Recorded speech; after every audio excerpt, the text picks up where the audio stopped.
Moçada, vamos falar um pouquinho aqui de andropógon. É uma planta bem estratégica, né, que a gente pode falar, principalmente quando a gente está em locais onde a precipitação é um pouco mais baixa, tá? E quando a gente fala estratégica, né, vocês vão entender em função principalmente do hábito de crescimento dessa planta, né, e das características que ela tem em função de crescimento, principalmente, de velocidade de crescimento. Bom, o nome científico, né, Andropogon gaianus, tá? Nome comum, Andropogon, capim-gambá. Alguns lugares aí vocês vão escutar o pessoal chamando de andropólogo, tá? Mas vai ser o Andropogon, o nome real dele. Origem africana, né? Assim como outros, a gente já viu. Então, muito adaptado, né? Teve uma primeira introdução no Brasil na década de 40, não pegou. Vocês vão ver muito em função de algumas dificuldades aí, principalmente no momento do plantio, tá?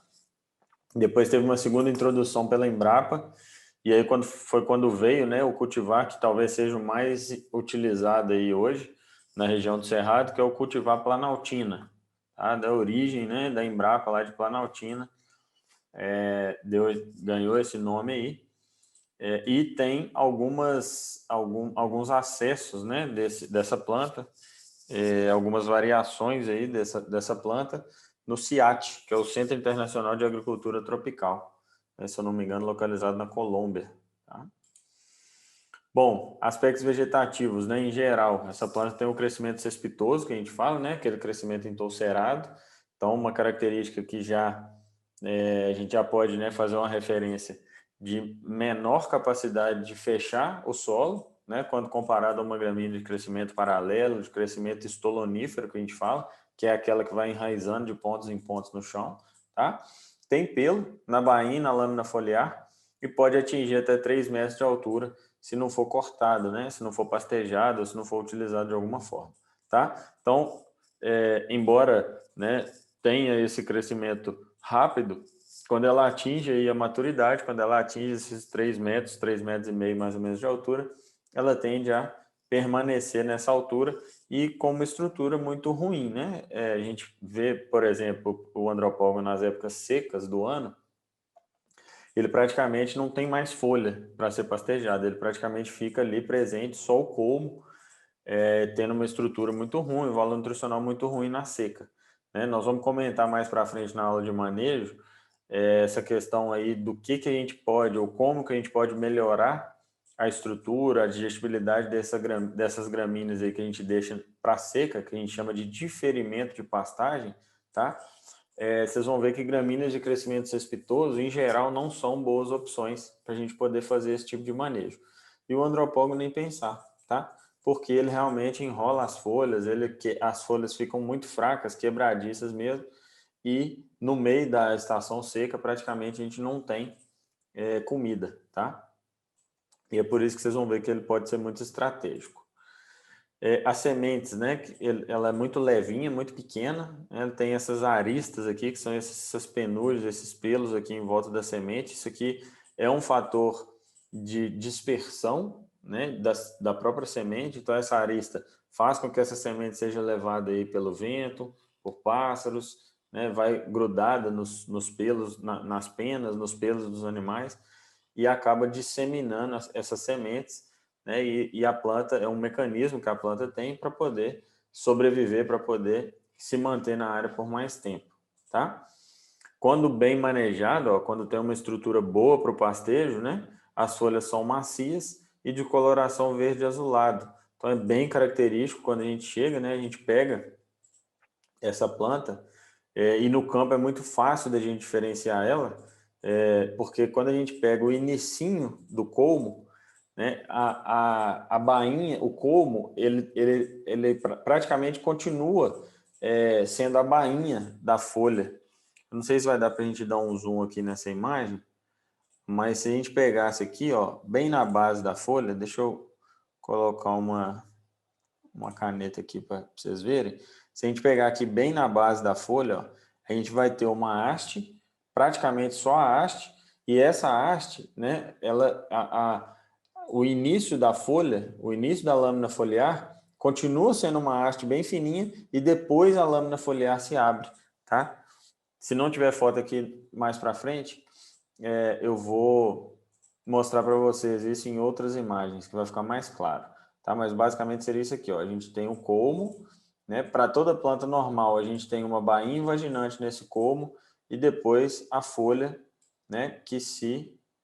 A lâmina foliar que se abre, formando a folha dessa planta, tá?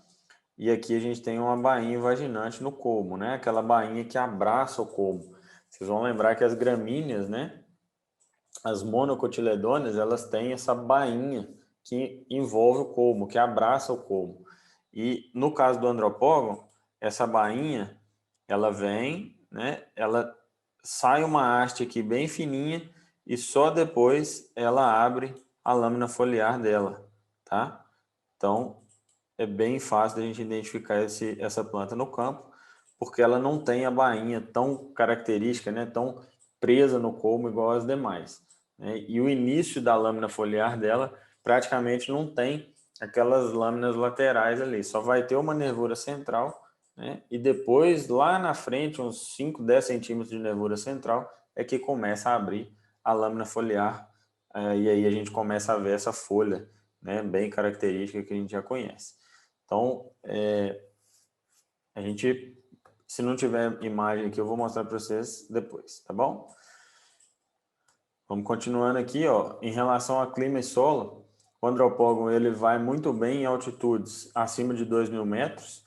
Então, locais aí normalmente onde outras plantas poderiam ter dificuldade, né, de vegetar, ele vegeta muito bem. É tolerante ao alumínio, né? Lembra que a gente comentou lá na aula de solos. Toda vez que uma planta é tolerante ao alumínio, significa que ela vegeta bem e que ela às vezes é até produtiva em solos de fertilidade mais baixa, em solos ácidos.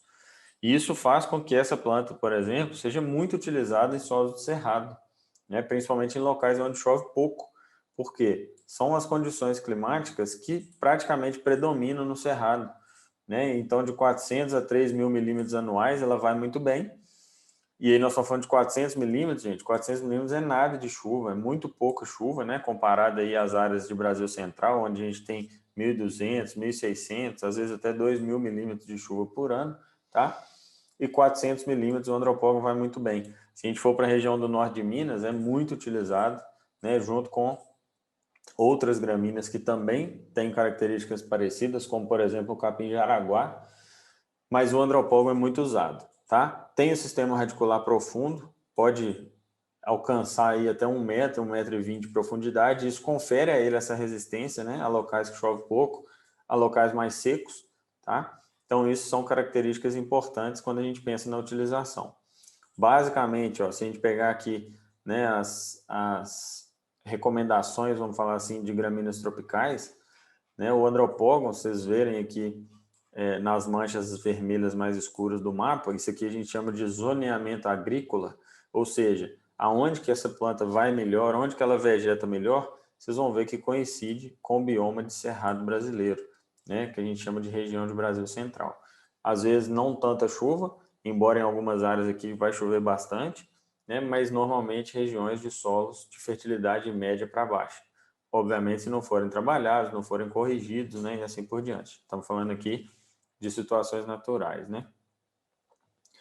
Tem grande capacidade de extração de água do solo, então essa é uma característica dele, por isso que ele vegeta tão bem assim em lugares mais secos, né? Responde bem à adubação, principalmente com fósforo, e aí aqui nós estamos falando de reposição de cálcio e magnésio no solo. Então lembra, os dois objetivos de fazer calagem, de jogar calcário no solo, corrigir solo ácido e repor cálcio e magnésio, tá? Em alguns momentos, em algumas situações, a gente vai precisar fazer uma adubação com potássio, pensando que é uma planta de crescimento cespitoso e o potássio é um elemento estrutural na planta, né? E, dependendo da situação, alguma reposição de enxofre. Então, responde muito bem a adubação nitrogenada, vai produzir mais se a gente adubar, né? Isso tem alguns dados, alguns relatos, né? De que às vezes a gente consegue modificar a composição de uma planta, principalmente a composição nitrogenada de uma planta, com adubação muito pesada, né? E aí vocês vão lembrar que a gente já comentou dessa questão das curvas de resposta, tá? Alguns trabalhos foram feitos mostrando que as doses ótimas de adubação em andropógon estão próximas aí de 100 a 120 quilos de nitrogênio por hectare ano. Mais do que isso, tende a ficar antieconômico. Então, se a gente passar um pouco, né, desses pontos de virada aí das curvas de resposta, já começa a ficar antieconômico. De novo, tá, gente? Isso aqui vai depender de cada sistema, vai depender de cada situação. Mas lembrem sempre dessa lei dos incrementos decrescentes. Quanto mais eu coloco a minha curva, a tendência é que essa resposta deixe de ser linear, né, ou deixe de ser exponencial, porque a gente tem uma curva quadrática. Então, normalmente, né, a gente vai ter uma curva ou uma resposta parecida com isso aqui, ó. Onde eu tenho para um aumento de dose relativamente pequeno, um aumento de resposta relativamente grande, tá? Então, à medida que a gente vai avançando nessas doses, a tendência é que os ganhos vão diminuindo, né? O que a gente chama de incrementos decrescentes. Então, fiquem muito alertas, né, a essas curvas aí de resposta de adubação, tentando achar sempre o ótimo econômico, tá? Lembrem disso, o zootécnico ou o técnico só vai até onde o econômico vai permitir dentro da fazenda.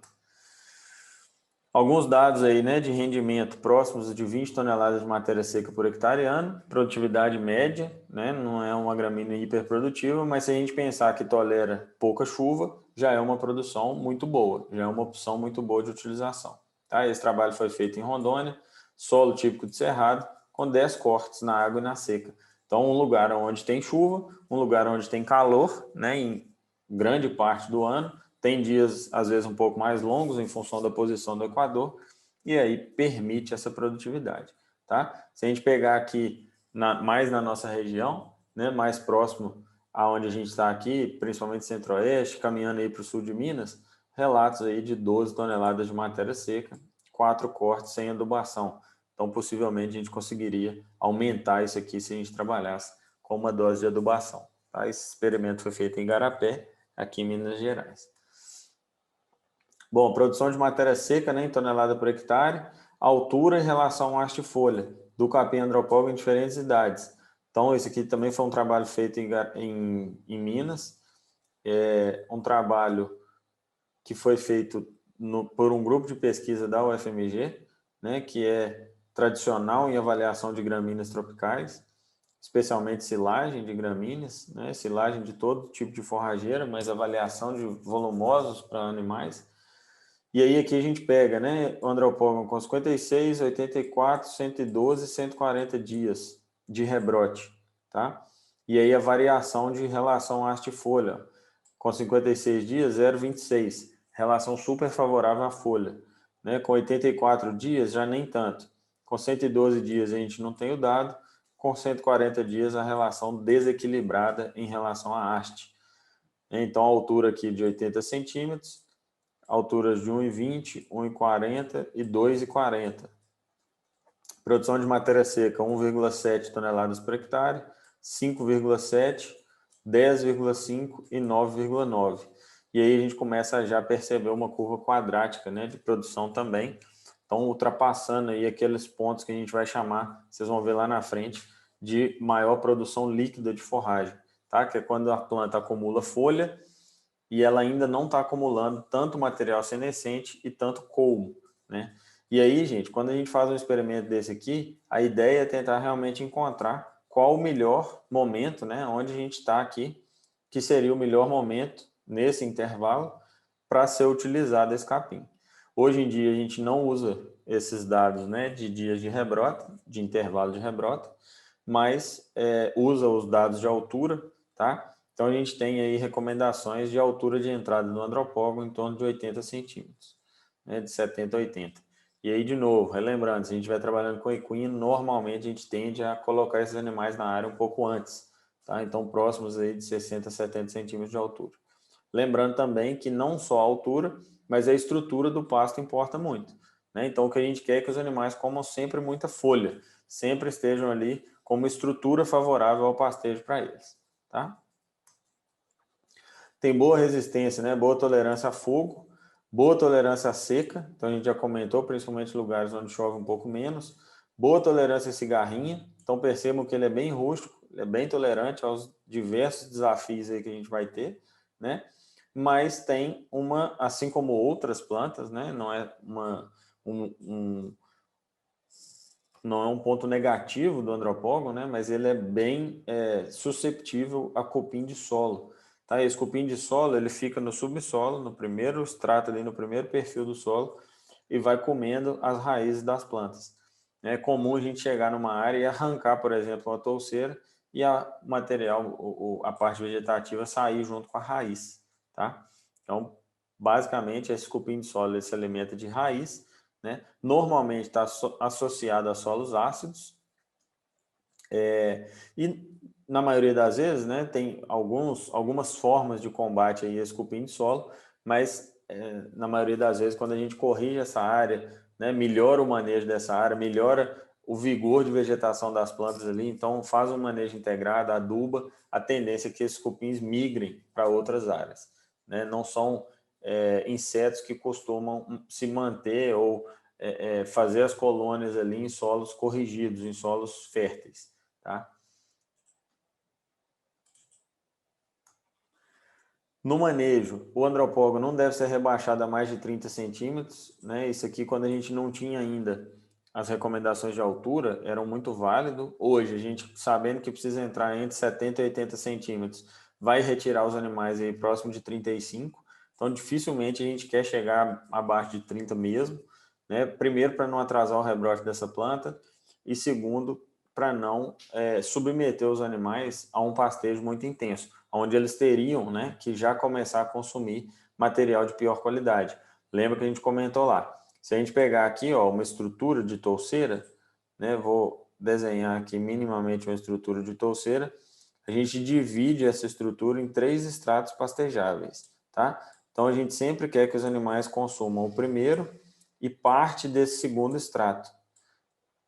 Por quê? Porque nessa camada, vamos falar assim, a gente vai ter mais folha, né? E no máximo o que a gente chama de pseudocolmo, que a gente começa a ter o colmo da planta.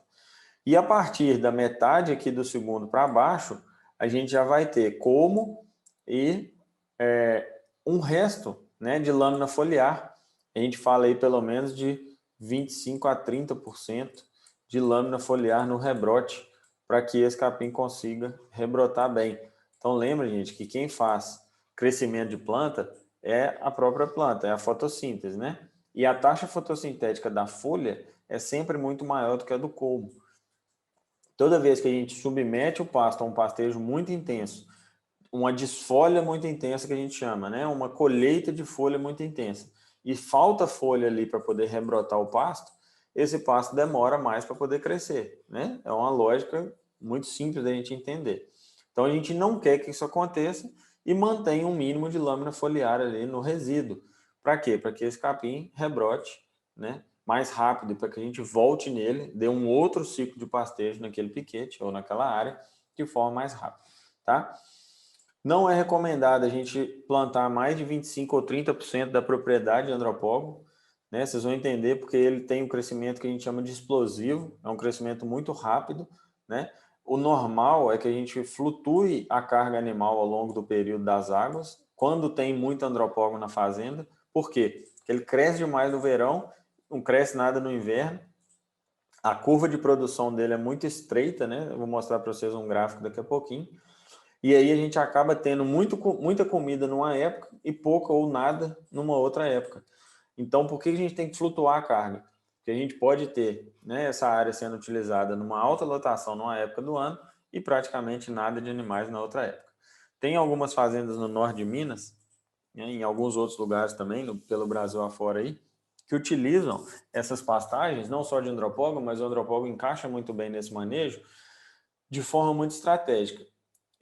Os animais consomem o andropógon na época das águas e vão para o confinamento na época da seca. Então, no meio do ano, né, após a estação chuvosa, 100% dos animais são confinados. E durante a estação de chuva, 100% dos animais ficam a pasto. Então, às vezes, ou em algumas vezes, né, pode acontecer do confinamento não ter os melhores resultados financeiros, né, em alguns casos.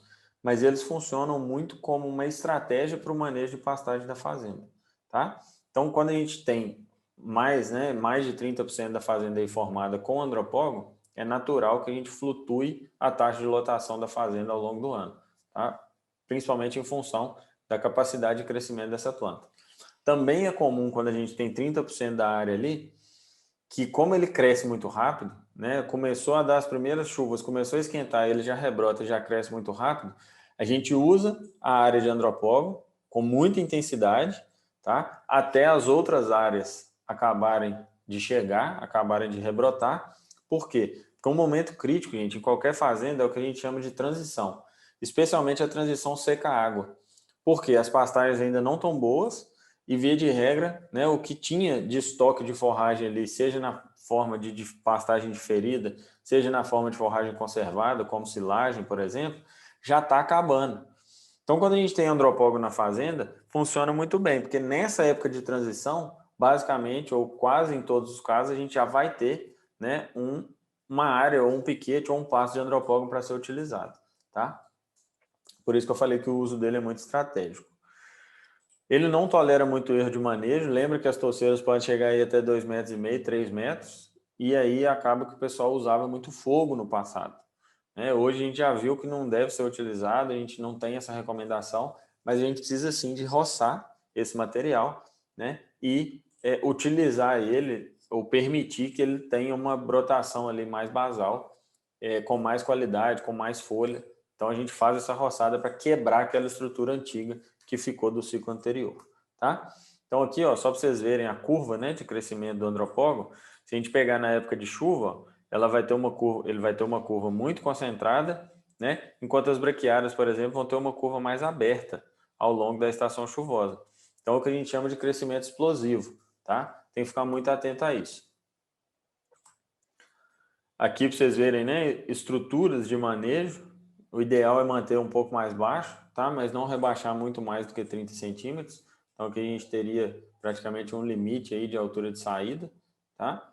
E quando a gente tem, né, um super pastejo, como é o caso, por exemplo, que a gente tem em algumas áreas aqui, principalmente, ó, começa a acontecer isso aqui, ó. A planta está com um sistema radicular forte, né, vigorosa, vegetando bem na área, começa a ser super pastejada, ela transloca nutriente para poder rebrotar ou para poder emitir uma nova brotação. Muitas vezes os animais vão lá e consomem aquela brotação nova, né, então vai exaurindo a reserva de carboidrato, a reserva de energia da planta, tá? Consequentemente, o sistema radicular também vai enfraquecendo. Até que chega um momento, às vezes, que a planta a vaca dá um bocado lá e a planta sai com raiz e tudo, né? E aí começa, então, além da primeira para a segunda fase e da segunda para a terceira fase, nós estamos falando já de um processo de degradação.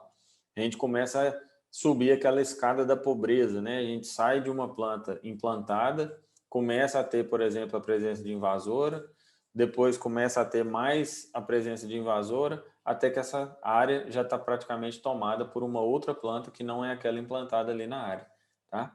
Isso vai, né, principalmente em solos já de fertilidade média para baixa, que são características do cerrado, que são características onde tem andropógon, então tem que ficar muito atento, né, para a gente não perder essa planta quando ela está implantada e não perder essa possibilidade estratégica que é a utilização dele.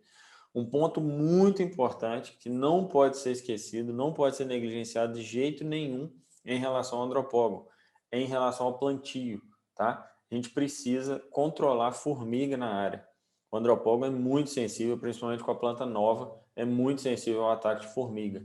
Então, quando for preparar uma área ou quando tiver uma área, né, que precisa ser recuperada, etc., combate de formiga dentro da fazenda e nos vizinhos mais próximos, quando for possível, obviamente, né?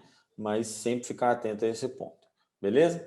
Então aqui a gente finaliza essa parte, moçada. Se tiver alguma dúvida, manda lá pra gente. Daqui a pouco a gente volta com a parte de setares.